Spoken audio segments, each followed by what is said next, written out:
Can you lend me money for my brother's hospital bill? What? Are you kidding me? In the middle of the night, the doorbell rang loudly, and Nolan showed up at our house, soaked from the heavy rain.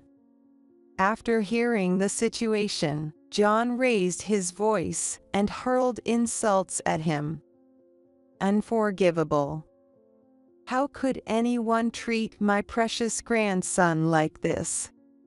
With John grabbing a baseball bat from his room, we headed off to confront a certain someone. My name is Lily Anderson, and I'm 65 years old.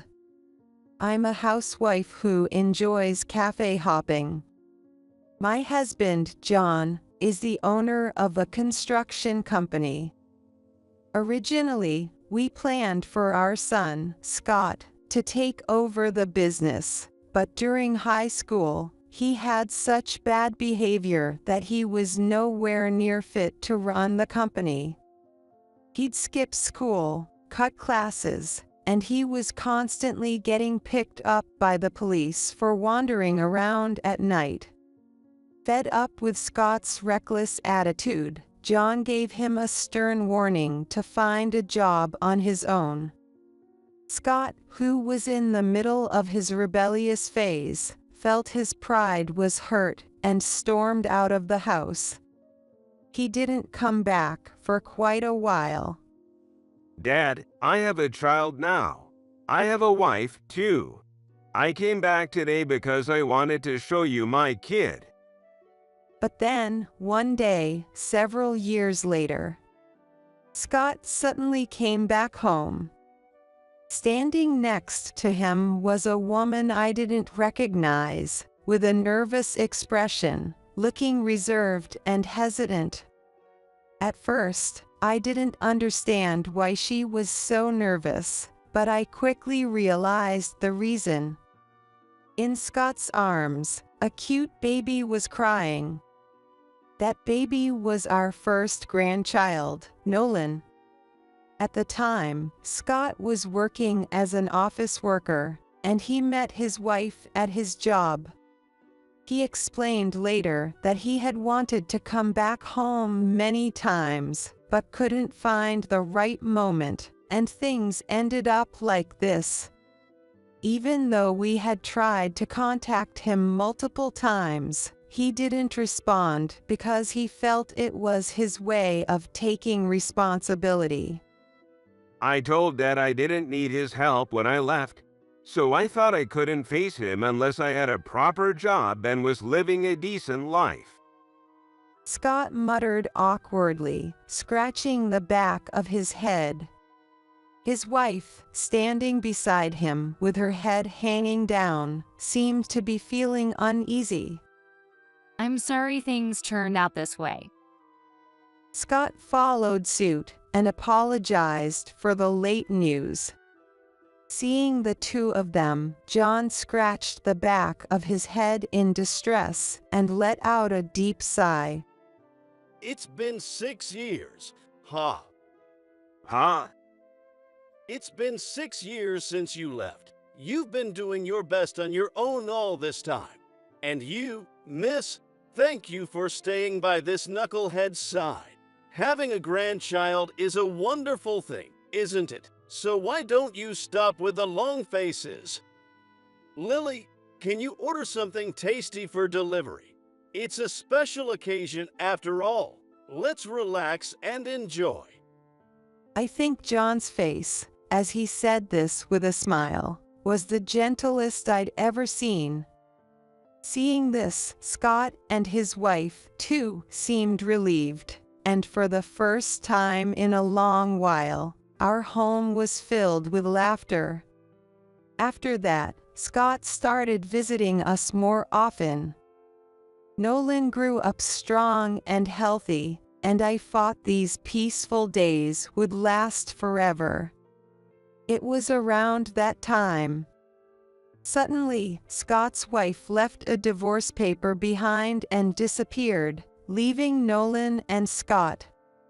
When John pressed Scott about what had happened, we found out that Scott had accumulated a huge debt.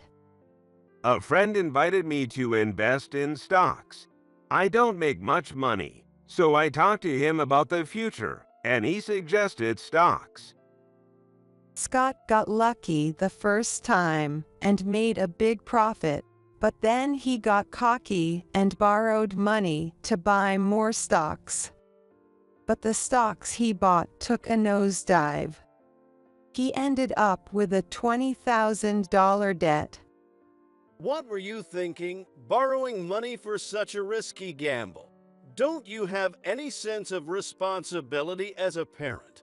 You have something you need to protect. I had no choice. With an annual income of around $30,000, I needed money to support my family. I was struggling in my own way. As soon as I heard them arguing, Nolan, who had been playing with his toys, started crying. I quickly tried to comfort him, and hearing Nolan's cries seemed to snap John out of it, too. Once he calmed down, he convinced Scott to contact his wife first. John ended up taking on Scott's debt. If this happens again, I won't let it slide. You need to realize that you have something to protect. Got it? Scott couldn't help but hang his head as John harshly scolded him more than ever before. After that, Scott tried contacting his wife multiple times, but he never managed to reach her. Years later, we found out that she had built a new life with another man. This led to Scott and her getting a divorce. Scott ended up taking custody of Nolan. Since then, Scott and Nolan have been living with us. Fortunately, since Nolan was too young to remember his mother leaving, he didn't have many memories of her as he grew up. So, he never seemed to miss her, and he grew up strong and healthy, leaning on me, John, and Scott. Grandma, look. I got accepted into high school. Before we knew it, Nolan was already in his third year of middle school. Unlike his father, Nolan was dependable and takes things seriously, putting in great effort in both sports and academics. John also recognized Nolan's hard work, and he was accepted into one of the top sports high schools in the state. To attend that school, Scott and Nolan had to leave our home. It's too far for him to commute from here, and I know someone over there. I can't keep relying on my parents forever, so I'm going with Nolan. If you do anything to worry Nolan, I won't let it slide. You better remember that. Tisk, I know. Even though Nolan was doing his best, the tension between Scott and John remained. John couldn't forgive Scott for his past mistakes, and Scott harbored resentment towards John, making no effort to mend their relationship. In the end, they left with a deep rift still between them. For months after they left, I couldn't stop worrying about them. But then, one day, Nolan called to tell us that Scott had a new girlfriend and that she was a really good person. She takes good care of the house, and I got a little brother now. I think Dad might get remarried. I'd feel relieved if this woman became my mom. And more than anything, my little brother is so cute.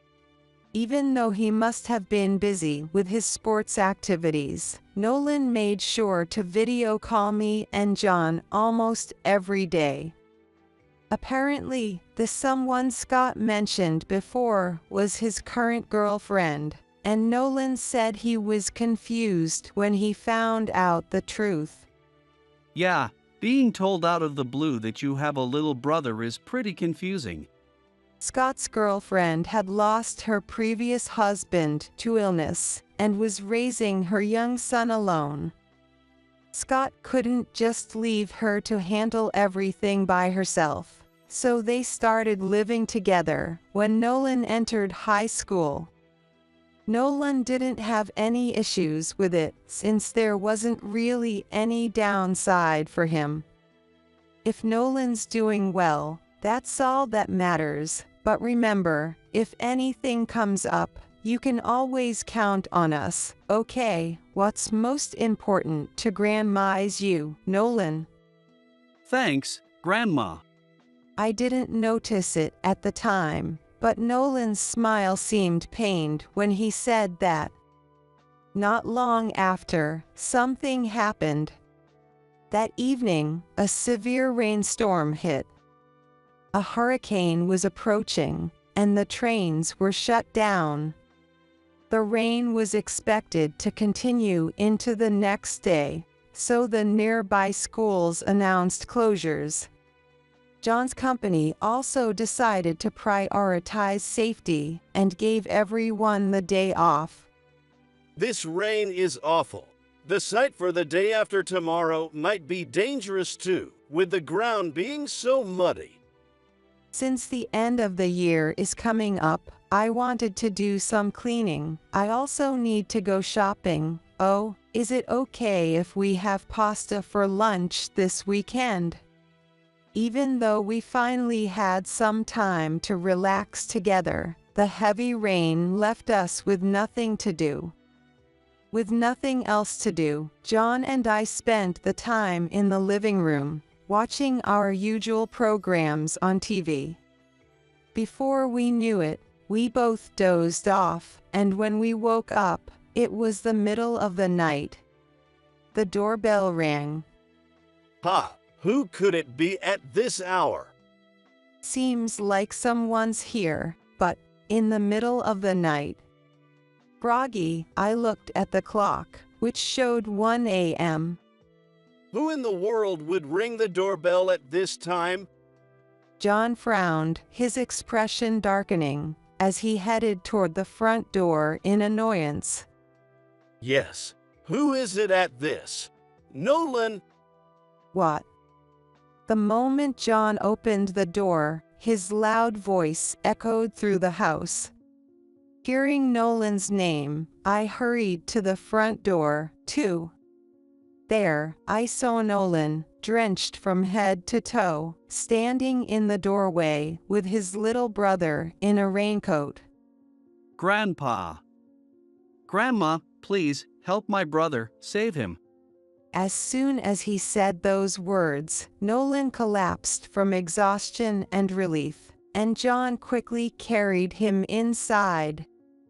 I grabbed the baby strapped to Nolan's back and hurriedly removed his wet clothes, warming his body with a dry towel. The baby seemed to have a fever and was breathing a bit heavily. Sensing something serious, I immediately contacted a pediatrician friend, who rushed over to our house. Meanwhile, John was taking care of Nolan in the living room, drying him off and putting him in some fresh clothes. Luckily, Nolan was just worn out from fatigue and relief. He had no injuries or other health issues. It's just a cold. Babies usually have higher body temperatures than adults, so there's no need to worry as long as he rests today. Hearing the pediatrician's words, both John and I let out a sigh of relief. After seeing the doctor off at the door, I went back to check on Nolan, who had just woken up and was sitting up. "You're awake. What happened?" Grandma, how's my brother? Where is he? As soon as he regained consciousness, Nolan was more concerned about his brother than himself. To reassure him, I gave him a gentle smile. "Don't worry, we warmed him up right away, and he's fine now." But he's got a fever. We need to take him to the hospital right away. Where's Grandpa? Right at that moment, John entered the living room, and Nolan immediately knelt down and started pleading. Grandpa, please. My brother's really sick. Dad and his girlfriend are out drinking, and I can't reach them. You're the only ones I can turn to. Please lend me money for my brother's hospital bill. I promise I'll pay you back with my next paycheck. Paycheck? What's that supposed to mean? John frowned at Nolan's cryptic words. And when we heard the full story, we were in for a shock. Ever since we left your place, I was attending the high school I got into at first. But one day, Dad suddenly changed. It turns out that Scott had met his girlfriend at a bar, and influenced by her love for gambling, he quit his job. Now, he was making a living through gambling, playing things like slot machines and poker, and was rarely home. At first, she was okay, but once Dad got hooked on gambling, she dumped all the responsibility for my brother and the house on me, even expecting me to cover the household expenses. Nolan tried to talk to the school about the situation, but Scott prevented him from doing so. Scott started going to her bar, and even got involved with some shady people.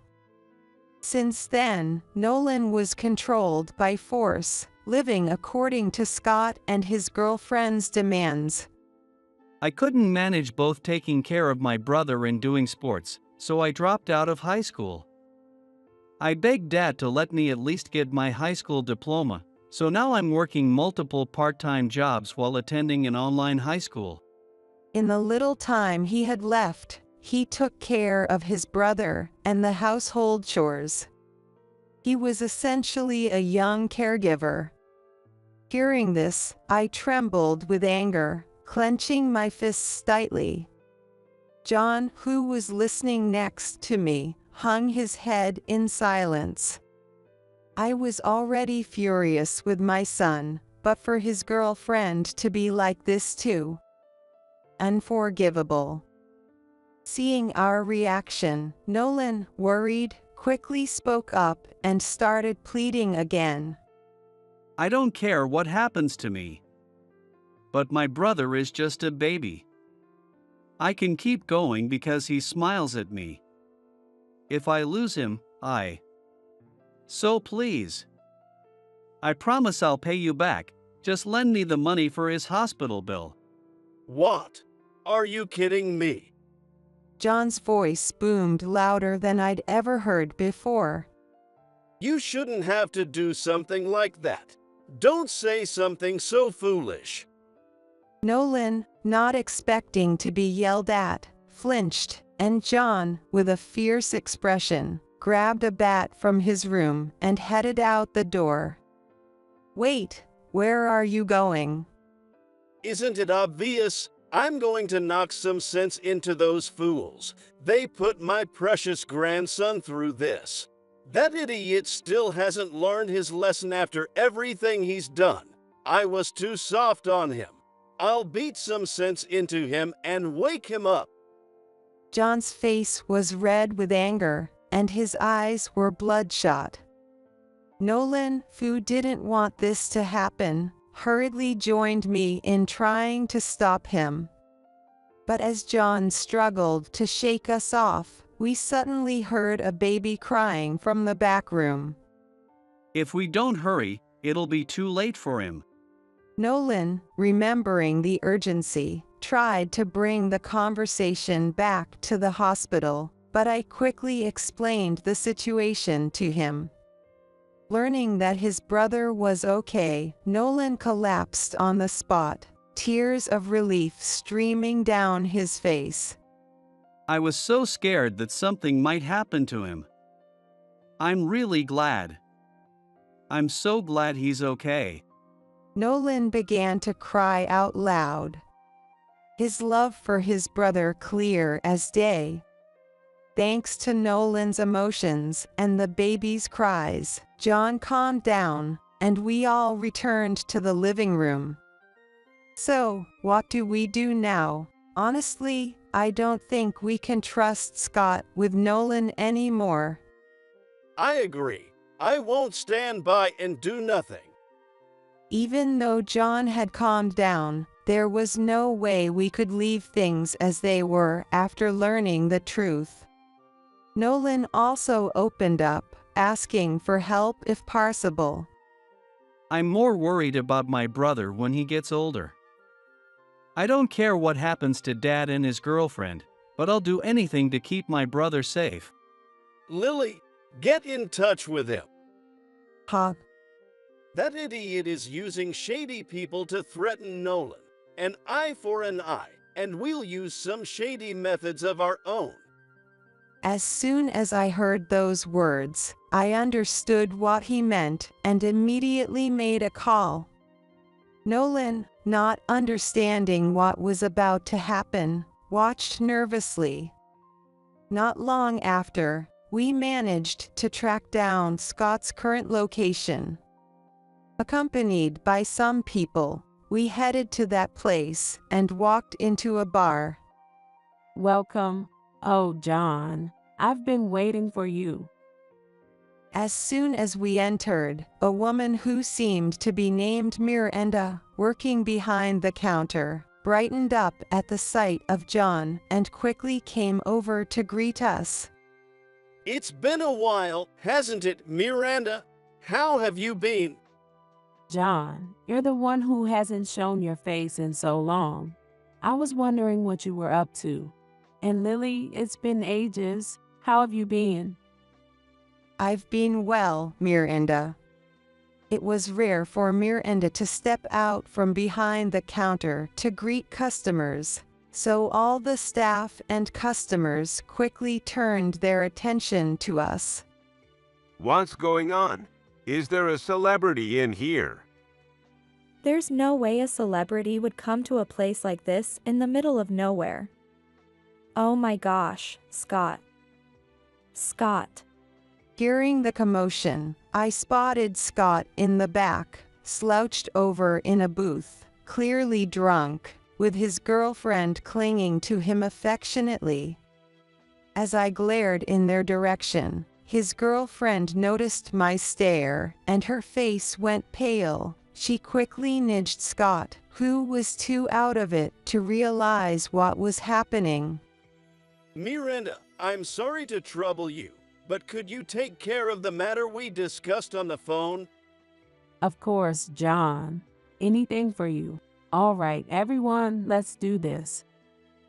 With Scott and his girlfriend in a panic, Miranda gave the signal to the staff and customers who had been briefed beforehand.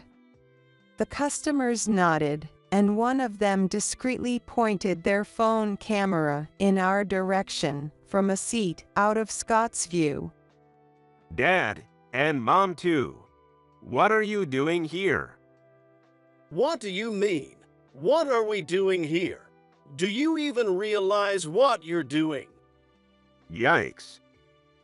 Scott, finally noticing us at his girlfriend's urging, froze as he saw our faces, his drunken haze dissipating in an instant. His face turned pale. As he realized we had shown up unexpectedly, and the shock left them visibly shaken. As John yelled at them with a furious expression, Scott let out a pitiful cry. Next to him, his girlfriend, Rachel, looked terrified, trembling as she stared at us. Does this look like the behavior of someone working a respectable job? What did you tell me when you left? Wasn't it that you wouldn't be a burden to Nolan? So that brat ratted me out to you too. John's words must have triggered something in Scott's mind, and he realized that Nolan had come to us for help. Glancing around, he spotted Nolan holding his brother near the entrance. Scott stood up, grabbing an empty bottle, his eyes filled with rage. Nolan, you snitched on me to Dad and Mom. As Scott hurled the empty bottle toward Nolan, a man suddenly grabbed Scott's arm, snatching the bottle away. The man then twisted Scott's arm behind his back, preventing him from struggling. Caught off guard and restrained, Scott began to thrash around in panic. What the hell are you doing, old geezer? Let me go. Oh, you've got a pretty big mouth for a kid who's been getting help from our guys, don't you? Huh? As the man continued to restrain Scott, he spoke with an air of confidence. Scott, baffled by the man's words, looked at him in confusion, only to see a group of rough-looking men, clearly thugs, storm into the bar from the entrance. Hey, you guys. What are you doing here? Did you come to save me? These were the thugs Scott had been associating with, and he must have thought they had come to rescue him. Scott's eyes lit up for a moment, but the men burst into laughter, mocking him. One of the men, clearly the leader, walked up to Scott, lightly slapping his face as he revealed a shocking truth. What are you talking about, you idiot? It's the opposite. We've heard you've been causing a lot of trouble for the Great John's grandson. The Great John. The moment Scott and Rachel heard those words, they turned to look at John in shock. I got a call from Miranda. I was surprised when I heard what you'd been up to. You've been using our names to threaten your own son, huh? How do you plan on making up for using someone else's name to do dirty work, huh? Scott, now surrounded by several men, was released from the old man's grip, but there was no way for him to escape. The rough-looking men encircled Scott and Rachel, making sure they couldn't get away. While the other customers and staff were all buzzing with excitement. Is this really John's son? He seems a lot more spineless than you were at his age. Don't rub it in. I'm just as disappointed to have raised such a pathetic son. You know, Lily would have been better off marrying me. It's tough enough dealing with this idiot. And now she's stuck with this fool of a son too. If you ever change your mind about who you want to be with, just let me know. I'm always ready to welcome you.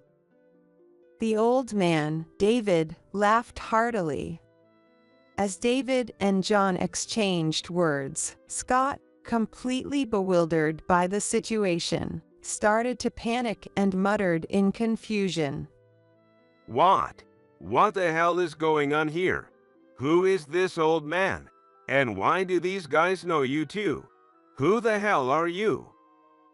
Scott, overwhelmed, bombarded them with questions. David, with a smirk, finally revealed his identity. I'm the father figure to these guys you've been hanging around with. In other words, he's our boss. What? The shocking revelation left Scott wide-eyed in disbelief.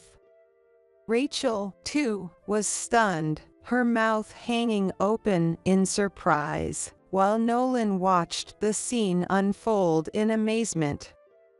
Back in the day, this guy and I were best friends, bonded through countless fights. We've been through thick and thin together. I was stronger, though, so he always ended up crying after I beat him. Crying? You were the one who always lost and whined about it. What? John and David leaned in, forehead to forehead, bickering as they had done in their younger days. The men around them couldn't help but smile at the sight, and Miranda took the opportunity to share more details. Back in the day, these two were the golden duo running things around here. There wasn't a delinquent in the county who didn't know their names. No one could beat them in a fight, and they had a lot of people who looked up to them. They were pretty cool, you know. John protected the town publicly, while this guy, David, handled things behind the scenes. Don't be fooled. John was just one step away from ending up in my world. We're not that different, really. Don't sulk just because you didn't get much of an education. As the banter continued, Miranda walked over to me, linking her arm with mine, and revealed yet another shocking truth. And Lily here was the Madonna of these two. She was famous all over town for her beauty and brains. It's nostalgic to remember how they used to fight over her with their fists. Oh, come on, Miranda. Stop. You're embarrassing me. Even we looked up to you, Lily. Everyone in our world knows about these three. Scott, still in shock from the revelations, couldn't close his gaping mouth, and Rachel was just as dumbfounded. But the most surprising thing is that Lily was the strongest of them all. What? Hearing this, both Scott and Rachel looked completely stunned. Neither of them could beat me in a fight. No way. Lily, don't say that. Couldn't beat you in a fight. Hearing those ominous words, Scott nervously spoke up. Seeing this, Miranda, realizing he truly knew nothing, began to explain the situation with an exasperated tone. Lily's family is renowned in the boxing world. Her father won the national high school championship and even competed as a professional. Lily herself has been practicing boxing since she was a child, and she's won numerous tournaments. The color drained from Scott and Rachel's faces as if they had heard a sound effect. Their eyes shifted toward me, now seeing me in a different light. When I heard from Nolan about how you were using some shady people to threaten him, I reached out to Miranda for help. John's a regular at Miranda's place, so she was more than happy to assist.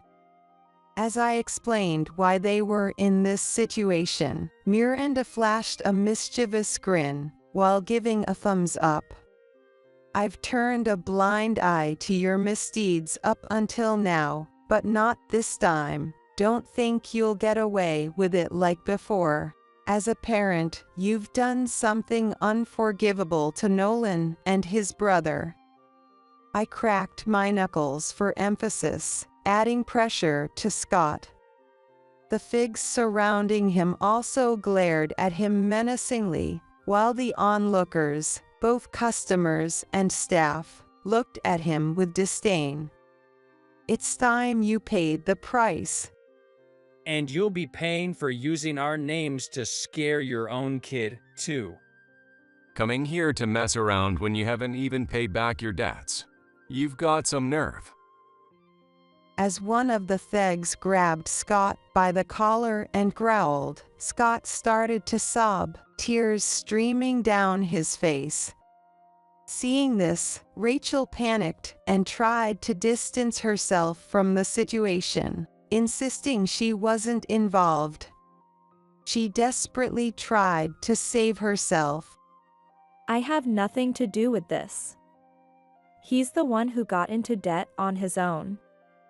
I was just here for work. We were only having a drink because my shift ended. I haven't done anything to bother you, Lily, right? It was clear she was hoping to be spared, pleading for mercy. Her words made me sick to my stomach. Furious, I couldn't hold back, and knelled at her with a voice so deep and commanding that it startled everyone around us. Don't give me that crap. Enough with the excuses. You, as a parent, as a mother, have done something completely unforgivable. The moment those words left my mouth, Rachel's legs gave out, and she collapsed onto the couch, trembling with fear. She kept muttering apologies, but there was no way I was going to forgive her. I stepped closer, looming over her, my eyes cold and piercing. You not only neglected your own child, but also stole precious time from Nolan, dumping all the responsibility on him. Your child had a high fever. What do you think would have happened if you'd left them alone at home? It could have been something you couldn't have undone. Do you even understand the responsibility you bear as a parent for abandoning your child?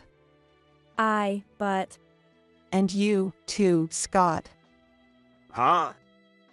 Rachel was speechless, biting her lip in frustration, unable to argue against the harsh truth. Then I turned my anger on Scott, who had let his guard down. As a parent, you dumped child care duties on your own child while you indulged in your own pleasures. Don't you feel any shame? What you did is something that will never be forgiven. You stole Nolan's precious teenage years, and you won't get away with it. You'll pay for the time Nolan lost. Both of you are about to face a living hell. As soon as I said that, the Figs restrained Scott and Rachel, dragging them out of the bar. What are you doing? Let go of me. Don't touch me. Damn it. Nolan. Scott and Rachel struggled desperately to break free. But there was no way they could overpower the strong men holding them. As they were dragged closer to the entrance where Nolan was standing, Scott started pleading with him for forgiveness. Nolan, please help me. I was wrong. From now on, I'll take care of you and the baby. I won't make you suffer anymore. So please, I'm begging you. Help me. Yes, Nolan, please. We were wrong. We'll change, I promise. Please help us. If this keeps up, I won't be able to see the baby again. The moment Nolan heard those words, he flinched and told the Figs to wait. Respecting Nolan's wishes, I signaled the Figs to stop. Nolan, who had been avoiding eye contact, slowly lifted his head. You said you didn't want to lose the chance to see the baby and begged me to help you, right? Yes, that's right. From now on, I'll take care of both you and our son. So please, help us. Then why didn't you help me when I asked for it? What? Nolan's voice cut through Rachel's desperate pleas, his eyes now filled with anger and resentment as he looked at her. When I was sick with a fever and couldn't take care of him, I asked you for help, didn't I? What did you say then? You told me, it's your fault for not taking care of yourself, and then you went to the casino with Dad, didn't you? That's... Rachel stammered, unable to find the words to respond. Nolan continued, his voice cold and sharp. And Dad, when I begged you to let me keep playing baseball because I didn't want to quit, what did you do? You put your foot on my head and laughed, didn't you? You said, with your skills, you'll never be a regular. Give up and start working. Forget high school, get a job instead, and crushed my dreams, didn't you? No, that's not it. We were really struggling financially. Then why? Nolan shouted, cutting off their pathetic excuses, while holding his brother close, covering his ears so he wouldn't hear the anger in Nolan's voice.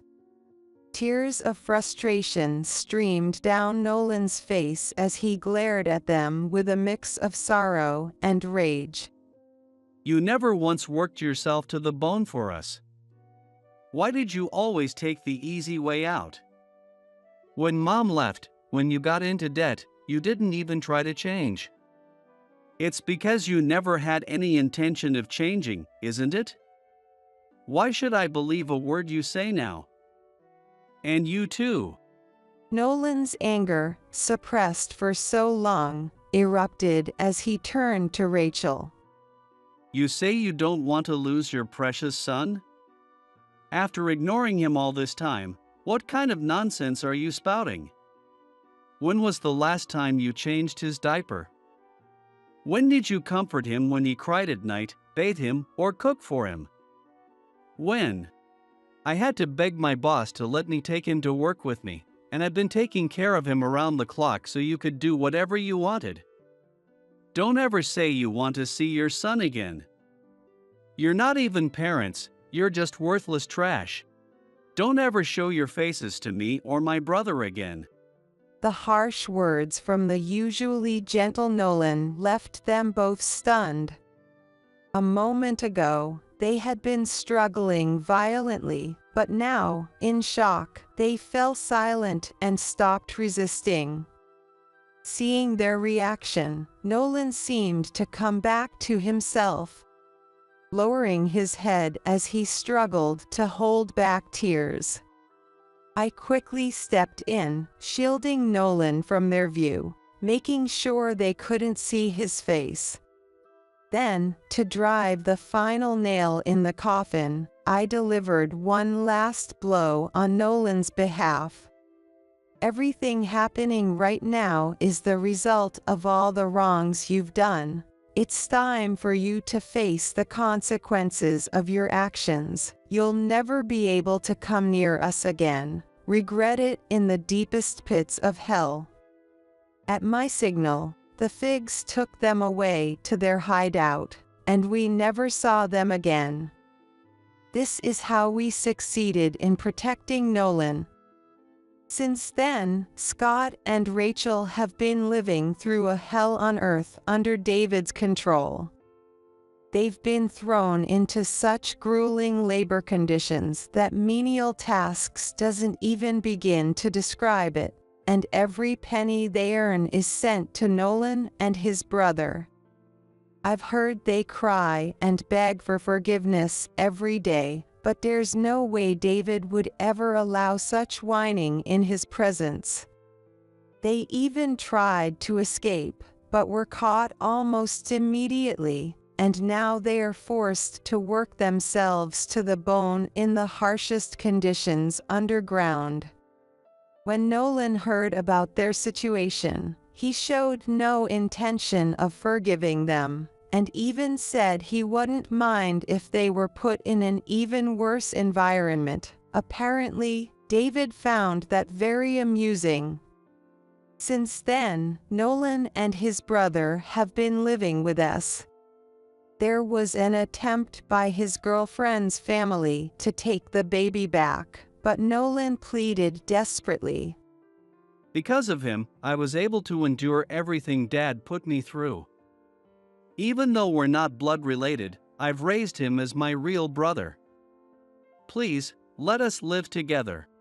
To support Nolan's plea, I showed his girlfriend's parents the footage from that day, which a customer had recorded. Seeing the video, they finally understood. Thank you for being so protective of our grandson. They placed their trust in Nolan and us, on the condition that they could see their grandson a few times a month. Nolan now lives happily with his brother at our place. I wanted Nolan to continue playing the baseball he loved, so I negotiated with a local amateur team, and now he's back to playing baseball. He successfully earned his high school diploma and is currently balancing baseball and work at the same company. His younger brother has also started going to daycare and is growing up healthy and strong. When I start earning my own money, Grandpa, you can retire and relax. Don't be ridiculous. You're not off the hook yet. I'll take you to a great steak restaurant so you can still lean on me for a while. Seeing John laughing like that, I couldn't help but smile too.